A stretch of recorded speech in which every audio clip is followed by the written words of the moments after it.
In 1984, 3 amateur explorers, looking for the true location of Mount Sinai, entered Saudi Arabia illegally. They claimed to have found proof of the Exodus. They were caught, interrogated, and imprisoned as spies, and the sites they discovered were fenced and guarded. Hearing about their story and that of other Exodus explorers is what drew me into this investigation. It started something that would not let me go, a poll to find answers to one of the biggest biblical mysteries of all time. Where is Mount Sinai?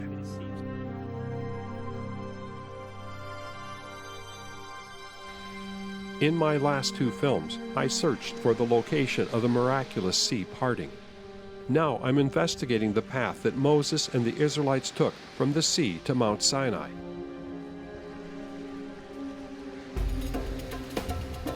DNA research scientist and Exodus explorer Dr. Leonard Moeller believes that the crossing took place at the Gulf of Aqaba. I asked him where he thought the Israelites were going. If they cross here, they will leave Egypt on this side and they will enter into the land of Midian. That's called Majan today in Arabic.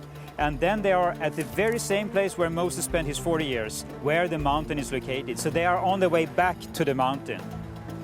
But to suggest such a thing during the last several hundred years has been considered a heresy, because everyone knows that Mount Sinai is in the Sinai Peninsula. The Bible tells us that at Sinai, God came down to earth and made a covenant with the people of Israel, an agreement to obey 10 commandments given by God. These laws would become foundational for Western civilization, and the revelation that began there would form the first books of the Bible. Inspired by this event, Hollywood's Cecil B. DeMille gave the world a vision of what Mount Sinai looked like in his film, The 10 Commandments. DeMille's researchers believed that traditional Mount Sinai was the true location. His influential film, the consensus of mainstream scholars, as well as maps in the back of most Bibles, sealed in the minds of many that Mount Sinai was at the traditional site. But there are reasons to challenge this idea. If these events happen as the Bible describes, then where did they take place?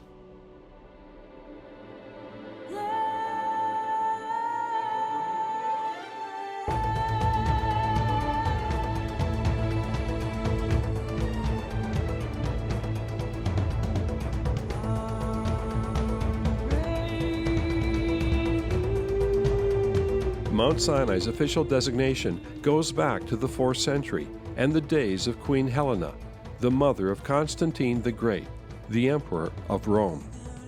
It is believed that she influenced his adoption of Christianity. She journeyed to the Holy Land, proclaiming many sites to be the official locations for the biblical events, including the traditional Mount Sinai. Later, a Greek Orthodox monastery named after St. Catherine was built on the site that became a favorite destination for pilgrims seeking a deeper connection to their faith.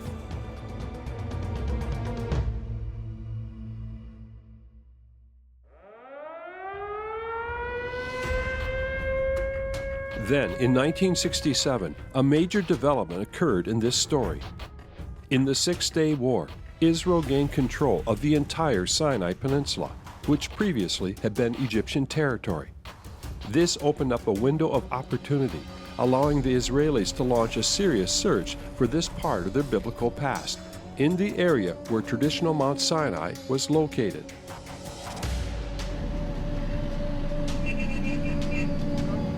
Now we're just trying to find exact location. During my first trip in 2002, Moeller and I were looking for routes the Israelites might have taken to reach Mount Sinai. At an Israeli military installation along the Suez Canal, I was reminded that at one time, Israel had full control of the entire Sinai Peninsula. And here you can see the map of the area. We have the Suez Canal, we have the Bitter Lakes, and then further north, the Hebrew side, the Israeli side during the war, and we had the Egyptian side here. But after more than 25 years of searching the Sinai Peninsula, Israeli archaeologists came to a surprising conclusion. One of Israel's top archaeologists is Israel Finkelstein, the author of the influential book, The Bible Unearthed.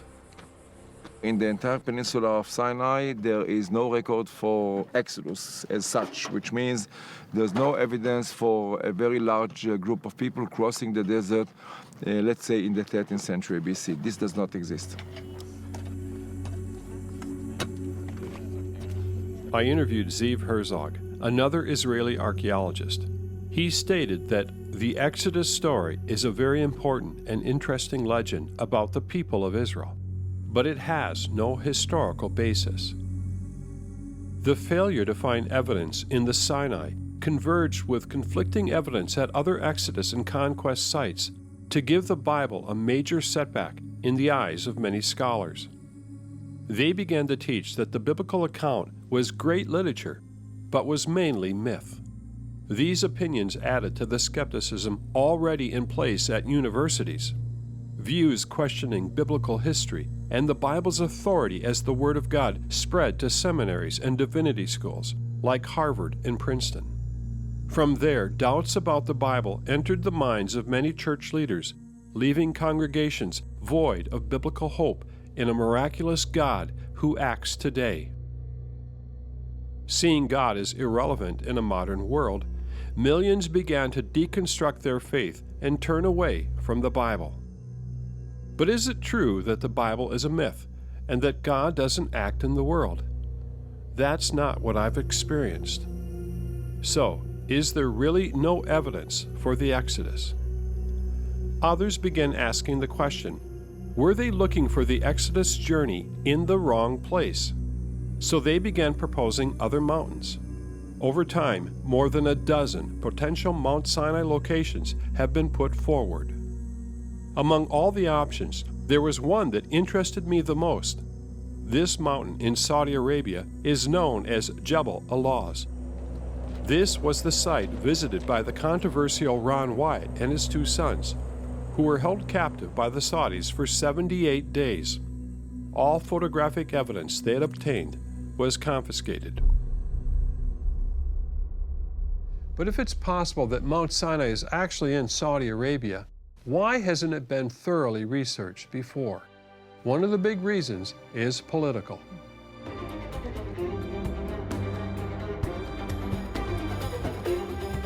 Dr. Jim Phillips is a curator at the Chicago Field Museum, one of the world's premier museums.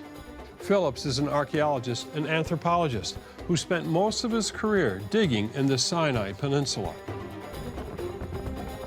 The question is, why can't we find the places, if this story existed, for the simple reason no one is allowed to go there, to work in those areas, to do any archaeological survey of the time period that we're talking about. If you want to look at Greco-Roman or Byzantine material, you can do it. If you want to look at biblical, Old Testament time periods from, let's say, 1500 BCE to 700 BCE, no.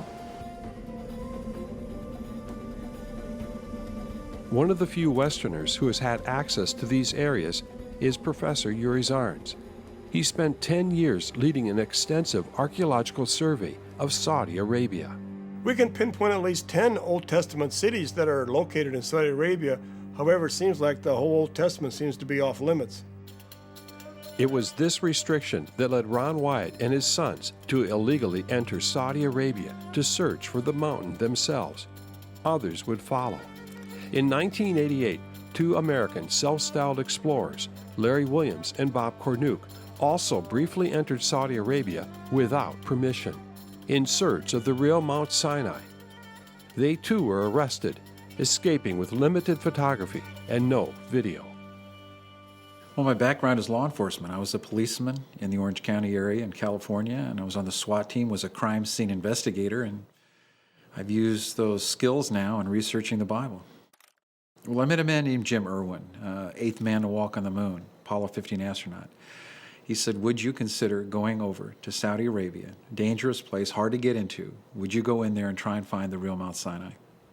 Well, we snuck in the country, plain and simple. It wasn't the right thing to do, but at the time, I felt as if it was an important find. And Jim described the mountain as the greatest archaeological find since the Dead Sea Scrolls. I mean, this mountain was so holy that if the children of Israel touched it, they would die. Moses was told to take off his sandals. It was known in the Bible as holy ground. And Jim said it's just sitting there, waiting for us to go photograph, for us to go over and find. He said, Bob, do you want to be a part of history? And here's a man that went to the moon, asking me if I want to be a part of history. And I just thought it was an alluring concept that the real Mount Sinai had not been found and needed to be photographed. So I agreed to go.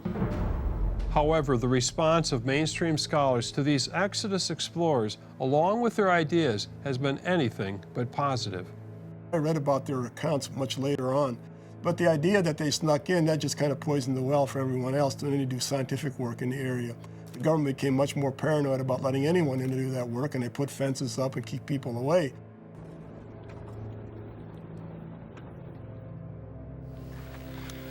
Keep on walking here. Big marker right here. I don't see any signs of any petroglyphs at all. In 1988, Jim and Penny Caldwell and their two children, Lucas and Chelsea, moved to Saudi Arabia, where Jim had accepted a job in the oil industry. The Caldwells became interested in searching for the possible site for Mount Sinai at Jebel al-Lawz, after learning that the biblical Midian was in Saudi Arabia. They started documenting a pattern of evidence around the mountain that matched the biblical text. Later, Moeller came to visit my home, and one evening he told me that he felt very strongly that he was going to get into Saudi Arabia. I knew that getting into Saudi to search for sites related to the Exodus would be very tough to do, most likely impossible, but I felt that someday I would be there. Moeller asked me if I would come with him to the mountain. I didn't want to be dismissive of his idea, but I didn't see how that would ever happen. Little did I realize that 1 year later, Moeller, Dr. Fritz, the Caldwells, and I would gain official permission to journey to the same mountain. However, when we arrived, we were not welcomed. After all these years, there's still a passion in my being that I cannot explain. Why was I so drawn to look for these biblical events?